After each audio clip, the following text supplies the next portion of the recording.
ശബരിമല പഴയ കൊടിമരത്തിലെ വാജിവാഹനം തിരികെ വാങ്ങണമെന്ന് തന്ത്രി ദേവസ്വം ബോർഡിനോട് ആവശ്യമുന്നയിച്ച് ശബരിമല എക്സിക്യൂട്ടീവ് ഓഫീസർക്ക് തന്ത്രി കണ്ഠരർ രാജീവർ കത്ത് നൽകിയിരിക്കുന്നു. സി കെ അഭിലാൽ വിവരങ്ങളുമായിട്ടുണ്ട്. അഭിലാൽ, ഒരുപാട് വിവാദങ്ങളൊക്കെ ശബരിമലയുമായി ബന്ധപ്പെട്ട് ഉയർന്നു നിൽക്കുന്ന പശ്ചാത്തലത്തിലാണോ ഇപ്പോൾ ഇത്തരത്തിലൊരു ആവശ്യം തന്ത്രി ഉന്നയിക്കുന്നത്?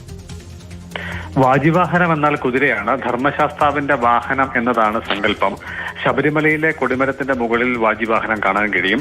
പഴയ കൊടിമരം മാറ്റി പുതിയത് സ്ഥാപിച്ചപ്പോൾ പഴയ കൊടിമരത്തിന്റെ മുകളിൽ ഉണ്ടായിരുന്ന വാജിവാഹനം തന്ത്രിക്ക് കൈമാറിയിരുന്നു. ഇത് തന്ത്രിയുടെ അവകാശം എന്ന നിലയിലാണ് ബോർഡ് കൈമാറ്റം നടത്തിയത്. ശബരിമലയിലെ ഈ സ്വർണ്ണക്കൊള്ള വിവാദമായ പശ്ചാത്തലത്തിൽ വാജിവാഹനം തിരികെ ഏൽപ്പിക്കണമെന്ന് പല കോണുകളിൽ നിന്നും ആവശ്യം ഉയർന്നു വന്നു. ഇതേ തുടർന്നാണ് കണ്ഠരർ രാജീവര് വാജിവാഹനം തിരികെ ഏൽപ്പിക്കാൻ സന്നദ്ധത അറിയിച്ചുകൊണ്ട് ദേവസ്വം ബോർഡിന് കത്ത് നൽകിയത്. കഴിഞ്ഞ 11-ാം തീയതി ദേവസ്വം എക്സിക്യൂട്ടീവ് ഓഫീസർക്കാണ് കണ്ഠരർ രാജീവര് സന്നദ്ധത അറിയിച്ച കത്ത് കൈമാറിയിട്ടുള്ളത്. ഈ വിഷയം ദേവസ്വം ബോർഡ് പരിഗണിക്കും. ഒരുപക്ഷെ വിവാദങ്ങളുടെ പശ്ചാത്തലത്തിൽ ഇത് സ്വീകരിക്കണമോ വേണ്ടയോ എന്നതിൽ അന്തിമ തീരുമാനം എടുക്കുന്നതിന് മുൻപ് ഹൈക്കോടതിയുടെ കൂടി അഭിപ്രായം തേടാൻ സാധ്യതയുണ്ട്.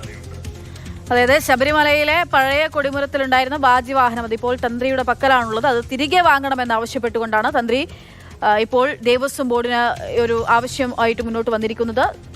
സി കെ അഭിലാലാണ് വിവരങ്ങൾ നൽകിയത്.